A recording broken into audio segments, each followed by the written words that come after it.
물 들 때 달달달달달 이러고 저 커피 먹다 이러면 쏟을 때도 있고. 처음에는 머리는 안 흔들렸거든요. 네. 근데 요즘은 머리가 미세하게 이렇게 흔들려요. 네, 오른손으로 한번 들어보세요. 아까보다 좀 흔들림이 덜하죠? 이걸 무니까 또 조금 줄어들고요. 네. 머리 떨림도 줄었거든요. 느껴지시나요? 네. 처음에 비해서 훨씬 좀 안정적입니다. 그렇죠? 아버님도 좀 안정적인 건 느끼고 계시죠? 네, 그렇습니다.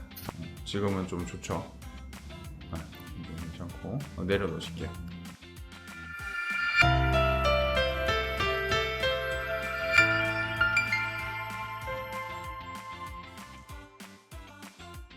안녕하세요. 더드림마니아 대표원장 정재환입니다. 방금 영상에 나오신 분은 60대 중후반의 남성분입니다. 왼손으로 젓가락질을 할 때 손이 너무 떨려서 식사 자체가 스트레스가 되셨던 분입니다. 오랫동안 고생하시다가 내원하셨는데 지금은 확실하게 좋아지고 계세요. 오늘은 이분처럼 수전증으로 고생하시는 분들을 위해서 원인과 치료에 대해서 자세히 말씀드리도록 하겠습니다. 환자분들이 이제 수전증으로 고생하시면 이런 말씀들을 많이 하세요. 밥을 먹으려고 숟가락을 들었는데 손이 떨려서 국물을 흘린다. 젓가락으로 반찬을 집으려고 하는데 멀리 있는 반찬은 또 집기가 그래요. 떨리는 게 막 보이니까. 그래서 포기하거나 포크를 찾게 되는 경우가 있고요.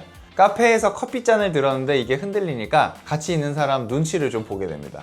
서류에 사인을 해야 되는데 손이 떨려가지고 글씨가 엉망이 돼버리기도 하고요. 회의 중에 이렇게 발표 자료를 들고 있는데 종이를 들고 있는데 손이 흔들려서 괜히 민망하기도 합니다. 처음에는 그냥 긴장해서 그런가 보다 했는데 시간이 지날수록 점점 심해지고 가만히 있을 때도 손이 떨리고 정작 떨지 말아야 되는 어떤 긴장하는 순간에는 더 심하게 떨리고 굉장히 고생이 많으시죠. 신경과도 가보고 내과도 가보고 물리치료도 받아봤는데 나아지는 게 없으셨던 분들이 대부분입니다. 그리고 수전증 환자들이 또 힘들다고 하시는 게 떨림 자체도 있지만 남의 시선이에요. 이제 이런 상황들이 계속 반복되다 보면 자신감도 떨어지고 외출 자체가 꺼려지기 시작할 수도 있습니다. 그리고 이게 단순한 신체 증상이 아니라 일상 전체를 흔들어 놓게 되죠. 나이 들면 다 이런 건가 하고 체념하셨던 분들도 계실 거예요. 하지만 수전증은 노화로 인한 결과가 아닙니다. 나보다 나이 많은 사람들은 무조건 다 심하게 떨고 있어야 돼요. 근데 그렇지가 않죠. 그래서 이 손떨림, 수전증은 원인이 분명하게 있고요. 그 원인을 해결하면 나아질 수가 있습니다. 이제 그걸 바로 알려드리도록 하겠습니다. 많은 분들이 수전증을 뇌 문제 혹은 파킨슨병의 초기 증상이 아닐까 걱정하십니다. 물론 그런 경우가 아주 간혹 있어요. 그런데 대부분은 99% 이상은 구조적인 원인이 있습니다. 그래서 그 부분을 해결해 주면 됩니다. 이 구조적인 원인, 이거는 바로 경추입니다. 즉 목뼈죠, 목뼈. 특히 머리 바로 아래에 위치한 상부 경추, 그러니까 경추 1, 2번이라고 합니다.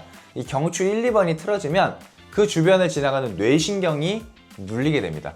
뇌신경이 압박을 받으면 뇌에서 손으로 내려오는 운동 조절 신호가 제대로 전달되지가 않아요. 그 결과로 나타나는 게 바로 손떨림, 수전증입니다.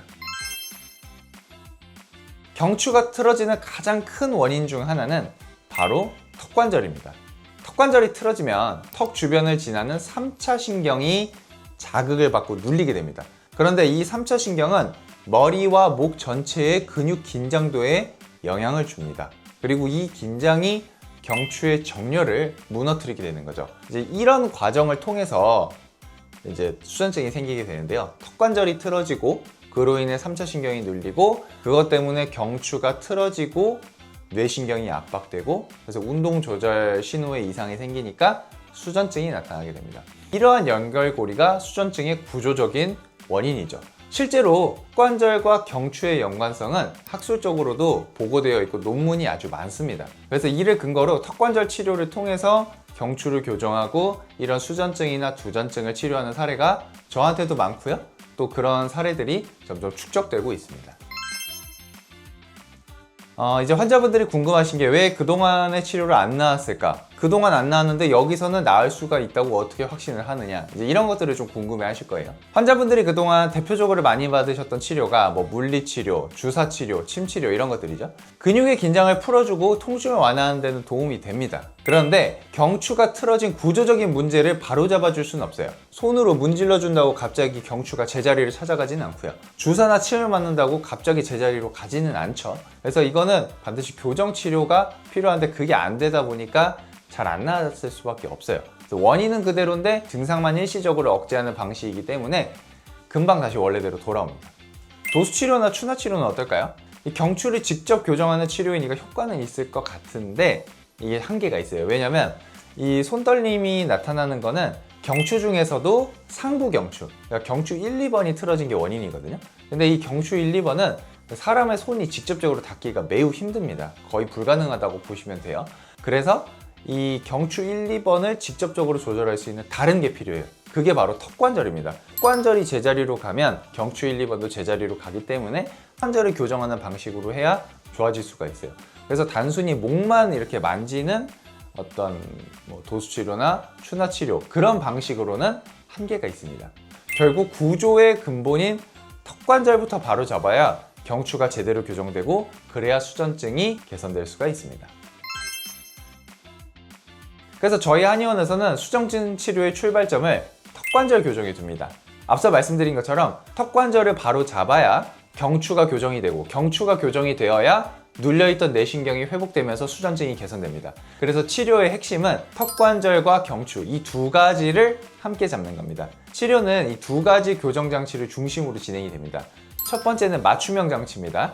환자분의 턱관절 상태에 맞게 맞춤 제작되는 장치예요. 틀어진 턱관절을 올바른 위치로 적극적으로 유도하고요. 이를 통해서 경추의 정렬도 함께 잡아주게 됩니다. 두 번째는 표준형 장치입니다. 맞춤형으로 교정된 턱관절과 경추의 위치를 유지시켜준다고 보시면 되겠어요. 그래서 교정된 구조가 몸에 안정적으로 자리 잡을 수 있도록 일상생활에서 꾸준한 착용이 이루어져야 됩니다. 치료 기간은 얼마나 걸리냐? 솔직하게 말씀드릴게요. 수전증은 좋아질 수는 있는데 단기간에 좋아지는 병은 아니에요.